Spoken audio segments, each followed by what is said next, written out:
Hello and welcome to another episode of Where on Earth Do You Live? Thank you to Katie Villa who suggested Exeter via Twitter. I can't wait to explore the mysteries of the rocks under this wonderful and beautiful city with you. Firstly, did you know that Exeter was home to the internationally best-selling author J.K. Rowling? J.K. Rowling was actually a student at the University of Exeter, and it's said that she was inspired by the buildings and the streets and the character of Exeter while she was writing her world-famous Harry Potter series. Now, one of the really famous streets in the Harry Potter novels is Diagon Alley, and here are some pictures of Gandy Street in Exeter. I wonder if J.K. Rowling was inspired by the narrow cobbled-lined streets. Cathedral Yard in Exeter also has many Tudor buildings. Now, one particular place, number 10 Cathedral Close, has a beautiful oak carved door. Was this a door that inspired J.K. Rowling to create the Room of Requirement in the Harry Potter novel?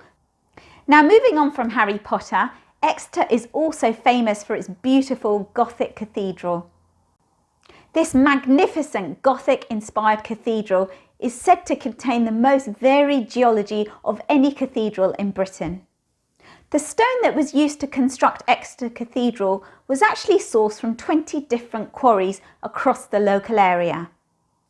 My final fact relates to the underground passages under Exeter City itself. During medieval times, these underground passages were created to bring fresh spring water into the city to provide clean and fresh drinking water for the inhabitants. Those underground passageways were dug out sometime during the 1400s in medieval Britain. What if we travelled back even further in time, about 300 million years ago during the Permian period?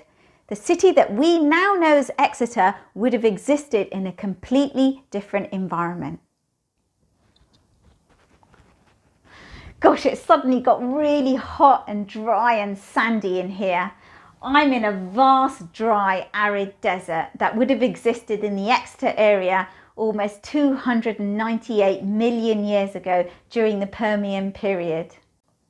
Now, of course, if you know about the cultures and communities that live in dry, arid landscapes today, you'll know that clothes and headdresses like this help to keep you comfortable, the heat off your face and the sand out of your eyes and your ears and your mouth. I'm just going to have to take it off because it is really quite warm underneath there. So why was the landscape where Exeter is today dominated by these dry, arid deserts? During the Permian period, the continents were in a completely different place to where they are today. They were part of a super huge continent called Pangaea, and the pink dot that you can see on this slide shows you roughly where the United Kingdom would have been. The land where Exeter is today would have been located in the shadow of the central Pangaea Mountains.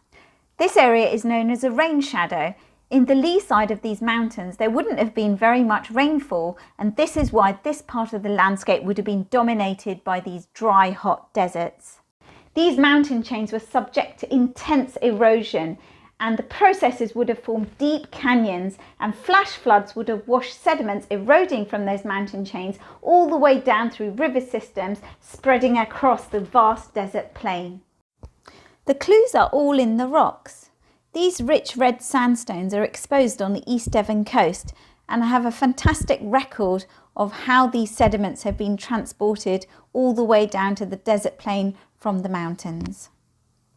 But that's not all of the story. During the Permian period, and particularly where Exeter is now, the landscape was dotted with volcanoes, and we can see evidence of the remains of volcanoes in the Exeter area. Today, desert landscapes are incredibly difficult for any life form, but back in the Permian period, this was especially the case. Fossils are extremely rare from this period, and in the Exeter area, we only have evidence really of a single trackway that was found in a quarry near Baltimore back in the 1800s. The trackway belongs to a strange mammal-like reptile which would have existed in a very difficult environment.